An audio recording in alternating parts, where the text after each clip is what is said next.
nobody really gets ahead in life without interrupting something. And there's going to be a lot of people pissed off about what we're doing. They all have some certain type of control. And when you try to change it, they will try to make you either cuckoo, or either to jail, or either die. Welcome, visionary leaders and ambitious minds, to the Cashflow Circle podcast, where we unlock the blueprints to enduring wealth and entrepreneurial excellence. I'm thrilled to introduce our distinguished guests. First, Moses Peterson. From revolutionizing car rental ventures to scaling a formidable Airbnb portfolio and now commanding and building a commercial real estate empire, and joining him, a true architect of efficiency and a pioneer at the intersection of technology and tangible assets, Glenn Musk. Glenn isn't just a real estate professional. He's an AI expert who has engineered an entire AI ecosystem. Welcome to coming to the Cashflow Circle podcast. It's my pleasure. Thank you for inviting me. Of course. So we basically had this platform where people could use this space to make whatever they want to create and make it better, amplified by being around the energy of a bunch of entrepreneurs is working aggressively towards a goal. Everybody here, they have some type of goal that they want. They desire to want more, whether it's being successful. And I feel like anybody who puts themselves in an environment where they know that they're competing, and it's like a friendly competition because we know that we're all doing great things. We're all going faster in life, and it's just good to be in an environment of people who work. So tell me a little bit about what you do. I do real estate and AI. You do real estate? Nah. Do you think you're disrupting the industry with that, since it's being AI moves so fast within the past just couple months? I just consider the AI is just helping me do things faster. So I don't think it's going to replace me. I just think it's going to make things quicker. Elaborate on that. How quicker? Instead of me cold calling and following up with each client, the AI will be doing that for me. So it will go into my CRM and it will start blasting them, sending them messages, and then pre-qualifying them. That way I just get in and close them. So it's saving time. Nice. I like to use AI. I feel like it makes me think less. Like sometimes you want to simplify things, so you just explain a little bit and then just let it go on tangent. Sometimes I use it just for basic stuff, like maybe create a script or create like a workflow mind map. I like to put, okay, what's my goal? What's the definition of my goal as a business? And then I'll say, all right, create a mind map around that. So this could be sales, this could be marketing, this could be operations, finance department, everything has its own place. And then also pairing up with like softwares and different things like make.com, stuff like that. You have an AI chat, like AI agent for each department. So let's say like my content, I have a media trained AI that controls my content. So where's that? And then you have your outreach, you have your lead generation, and it like talks to like brokers and investors. And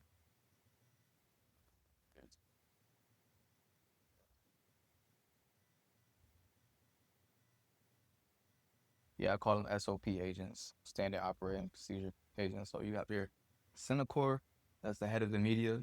The automated is the content calendar, the post scheduling, all of that stuff. Yeah, you put the inputs, the weekly raw footage, and it gives you briefs using Loom and stuff like that. And then you got your deal drive. This is where the head of the lead form intake, tagging, like underwriting, everything that automates the process of just like funneling through it. So you go on Reonomy, scrape all the data, push it through this AI agent that kind of does all the work for you, the rent rolls, the T12s, all of that stuff. And I also have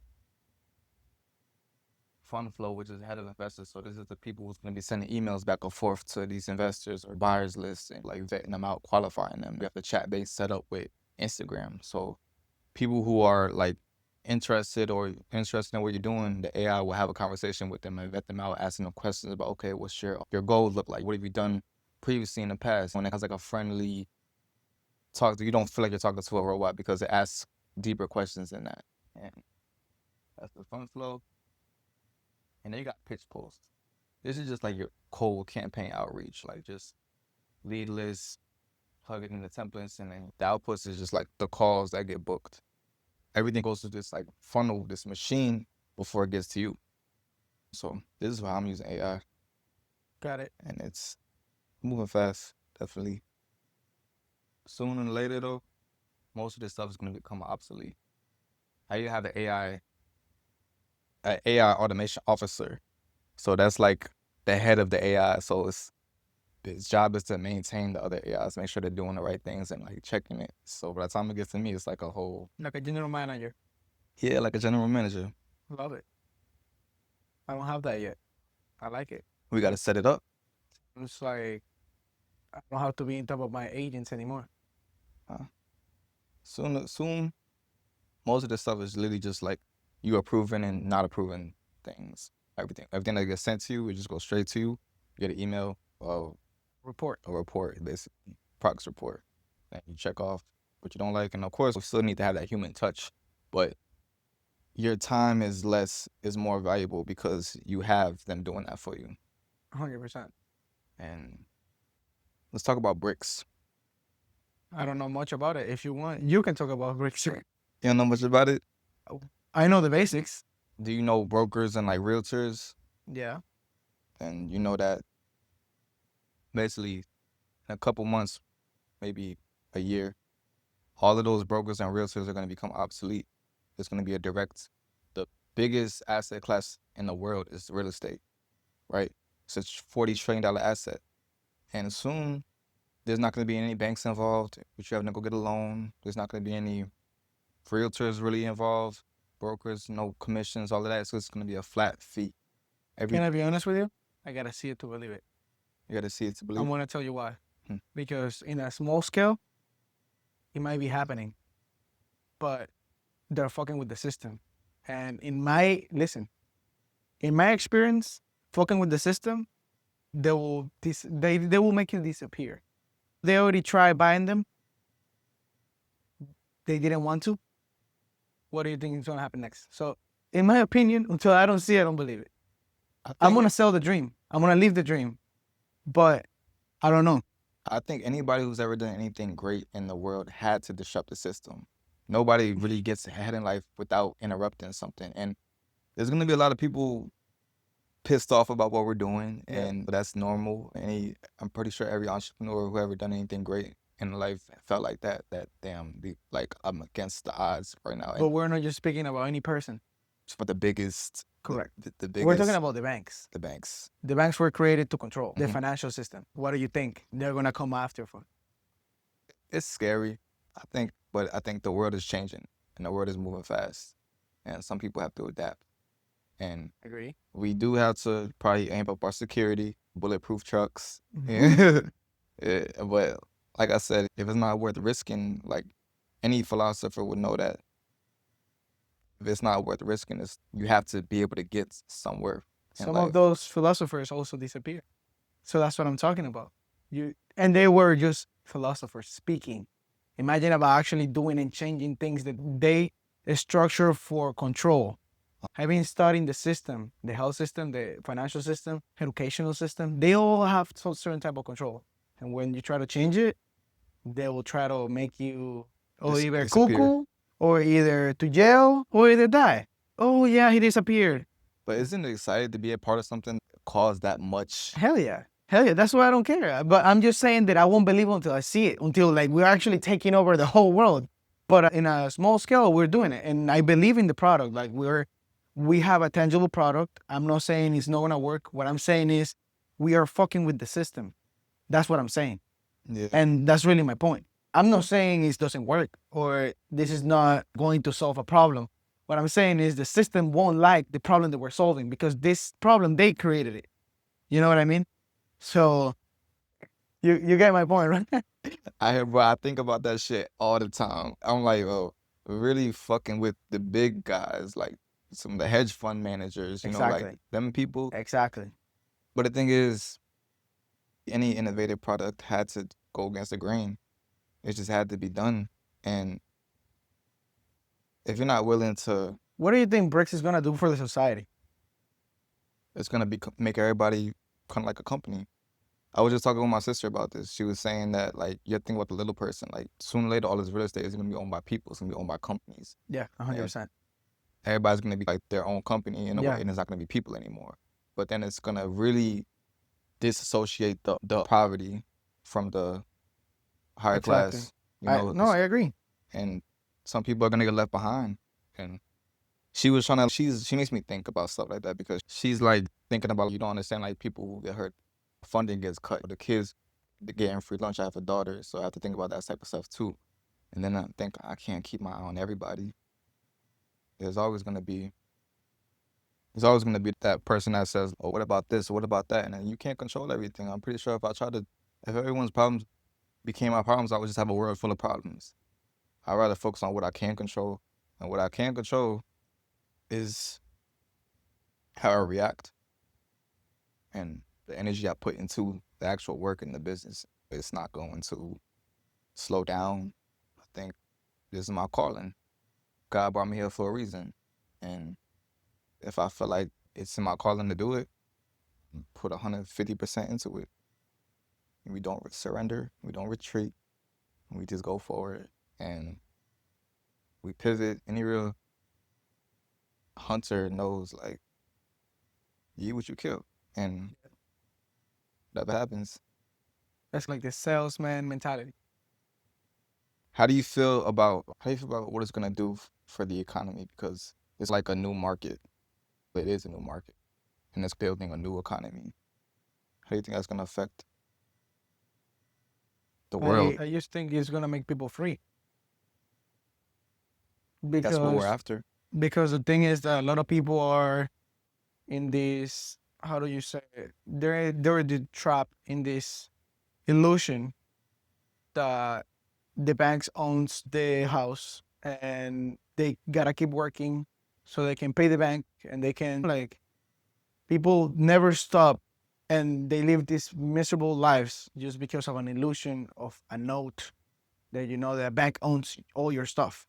And you can't stop because your mind is, no, I need to pay this and I pay that and my kids and so many responsibilities. So I guess it will make people free, break free from that illusion.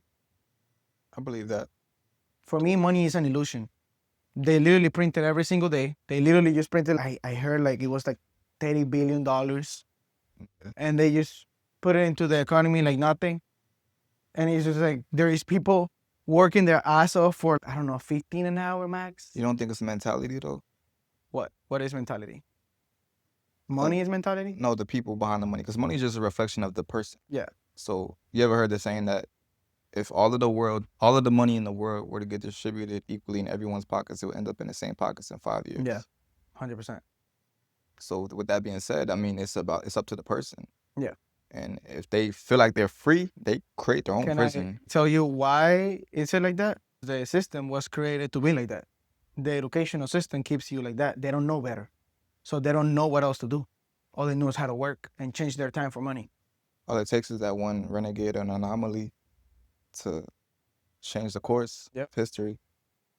So I guess this might be it. This is it. I still think that people are still going to find a way to, even with all of the technology we have and like the freedom that we have to be able to do anything, we have phones that we could make millions of dollars off of. I still think it's always going to be that class of people who are just like stuck in that taxi mindset. Yeah. Like we're driving Uber and there's still people drive taxis to this day still because they're stuck in this mentality of this is just, you don't want to change. They don't want to adapt. And they're going to get left behind. A lot of people are going to get left behind and a lot of people are going to become rich at the same time. And it's going to be create even wider gap between the lower class and the higher class. I think it's a wealth transfer going on. 100%. Yeah. Through crypto, through AI. So different vehicles that are going on right at this moment. You think that this is if this were to take over, you think that, what do you think the valuation would be? Of this company? Yeah. Maybe $1 trillion. So $1 trillion asset. I look at Robinhood and I see it's worth $112 billion. So I'm like thinking, okay, if this But we're is talking real about estate, stocks. This is real estate. Yeah, real estate, tangible, the biggest asset class in anywhere. Yeah. We're talking about a $40 trillion asset. What do you think that, like, if it were to like go public? They will go public. Well, I hope so. What do you think the evaluation would be like once it goes public? I believe they were going to buy them for 50 million. That was That's the offer. that's true, but that's not nowhere near where they're where it's No, I worth. know, but I'm just saying like let's say like the private offer that they had. So I would say they will go public for 200 million. Really? Yeah. I was thinking somewhere close to In the like beginning, listen, in the beginning, nothing is going to be worth a lot. But once it starts picking up like more value and more assets, it will be more valuable. I think it's not where right now, like we're coming close to that like 10 to 20 billion dollar range to go. Right when it goes public. Yeah. You gotta think like How many assets do they have on the platform? hold on. And what is the value of those assets? So it would be like once it goes public, it will be like I have to have a certain amount of assets underneath it, and that would be valuation based off those assets. That's part of the valuation. Also revenue. Yeah. Is this So offers like fintech and like marketplaces and prop tech and stuff like that, like the offers are like 8 to 12x multiples compared to those. So you gotta think when if you hit 100,000 investors with 1,000 properties, 10 to 20 billion valuation becomes like conservative. So I just feel like definitely $40 billion. once they go public? Yeah. And they will go public with 100,000 investors and 1,000 plus properties? If they did. That's what I'm saying, but you don't know. You don't think that, how long do you think it would take to get to that many properties underneath the market before they try to like, I don't know. It's a very thin line where they have to do it fast, where everybody knows, and It has to be like now one they of can't, those. like you can't do anything about it. But how fast, I don't know. It all depends also on the marketing that they're doing. We have Mike behind it, so I hope it's gonna be fast, but I don't really know how fast.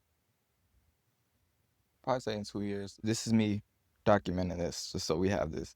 I'll say in 2 years. Oh yeah. In 2 years, we should have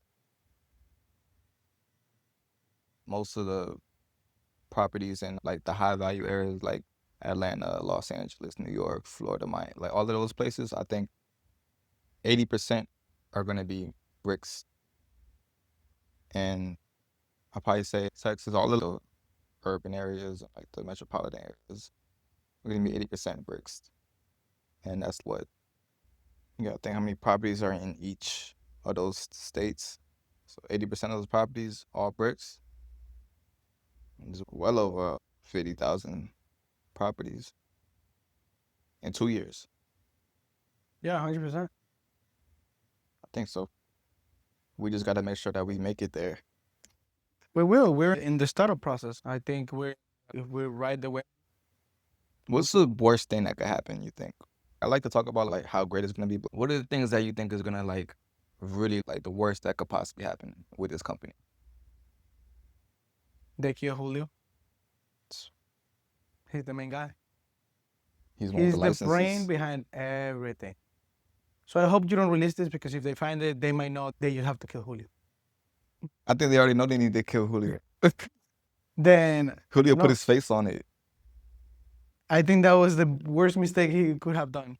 Yeah. But it's okay. He's taking the risk. He's going all in for it. He's a Navy SEAL. He's very militant. That's what I'm saying. He got that mindset. I understand, but he knows what he's getting into. Yeah, and every person who accomplished something great had to have that feeling of Yeah, going 100%. like, I'm going against the grain, but fuck it. Yeah. We don't surrender, we don't retreat, we just go all in. Yep. And I'm excited to be a part of this because it's literally, imagine, we have this office space and really there's only a couple people here, but like the people who are here, you could tell they have that like killer instinct and that they're willing to go hard for what they want. Everybody here has ambitious goals. Everybody here has something that they're trying to do, and I think we're well equipped to take over the globe with this product. So with that being said, I'm trying to think, is there anything else I should talk about? What do you want me to do? He wanted me to do present the office. Oh yeah, the office space. You know, anybody could come. We're gonna cut this out. Anybody could come here, rent a spot, rent a cubicle, rent an office space, $1,500 a month, but you're getting so much game and you're around so many people who are like pushing you to go further. So If we want to talk about the office, I pay for proximity because I have 2 offices. I don't need to be here. But in those 2 offices, they're empty. None of the agents pull up. Wow. So here, because they don't have to and they prefer to be home or go in and be at one of the properties because you can work on the mansions as well. I like to work in the office, but I usually like to be like on my own space. So that's why you see me here. Like I usually have the light turned off. But Mike comes in and he's like, "You're not Batman." And he starts to nuts. And I'm like, okay, I guess. And that's the only thing that bothers me, the fucking light. But I only pay or I'm only here just because of Mike. Because the proximity to him is, like I said, I'm in AI and he has accelerated what I was already doing. And he has 8 years deep on experience.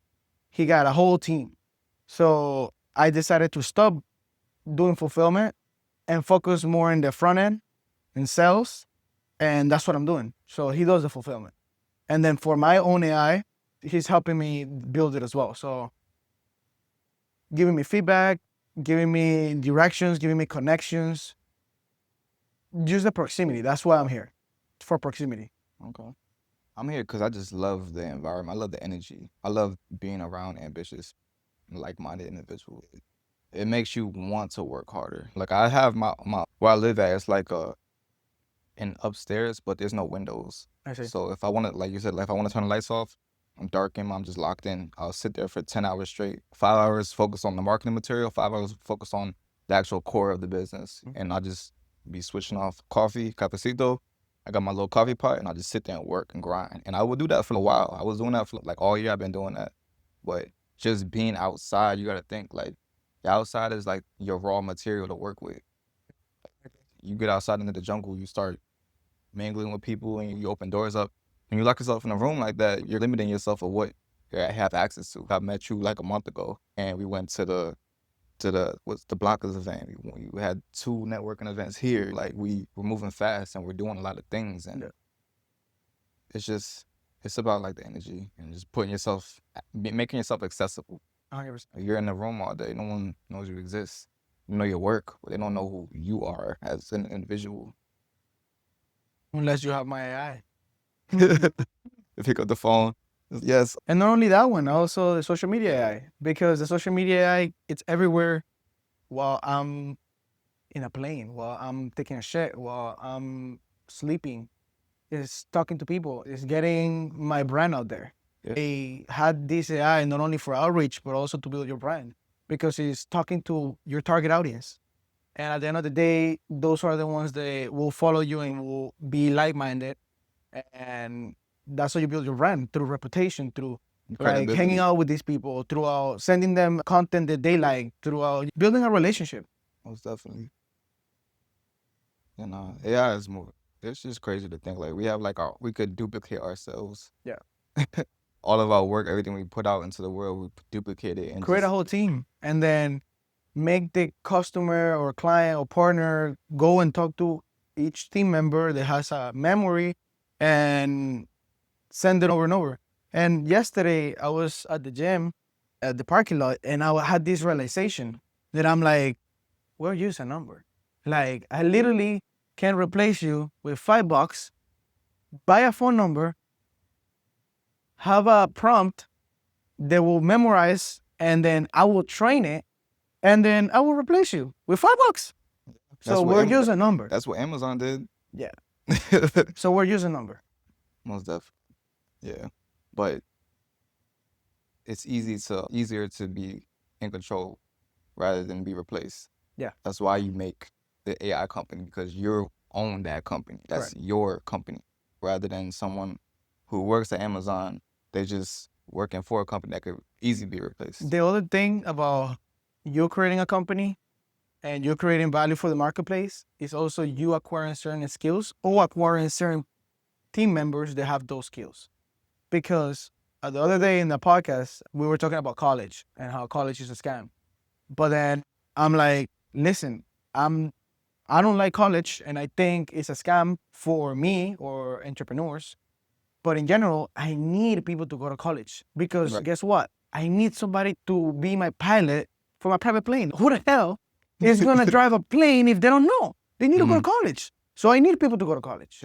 And so going back to the topic is, okay, I need an accountant that needs to go to college because they need to manage my business, my financials and my business. So at the end of the day, yes, we're numbers and we are creating some value in the marketplace as entrepreneurs and creating these companies and everything. But we also need those kind of people that will be skilled in certain parts of the business. And us as, let's say, as the founders, we have a tough skill. There is being a leader. There is growing the team, because finding the synergy in the teams is not that easy, even though it sounds like it. Yeah, it's hard, very hard to keep people Together. focused. Yes. And keep them, what's it called? It's a communication overhead. Like, you can't control everybody all at once, and it's hard to keep them all. I tried it, and eventually you start to analyze people. You spend enough time with them, you start to understand how this person moves, how they think, how they react to certain things. And sometimes you notice, you're like, okay, this is your trigger. You got to find people's weaknesses. Yes. And if they're not 100% fully in control, and they fall victim to certain like weaknesses, it's only a matter of time before they disappear. Correct. It's like dissolve. I see it in a lot of people, but it's very important the type of people you have around. Just why you have to have 100%. killers. You got to have like An elite circle. an elite circle. Correct. That part. That's basically, you haven't really experienced, because here's the thing, when you don't, I don't want to say this on camera, to be honest. Huh? Okay. No,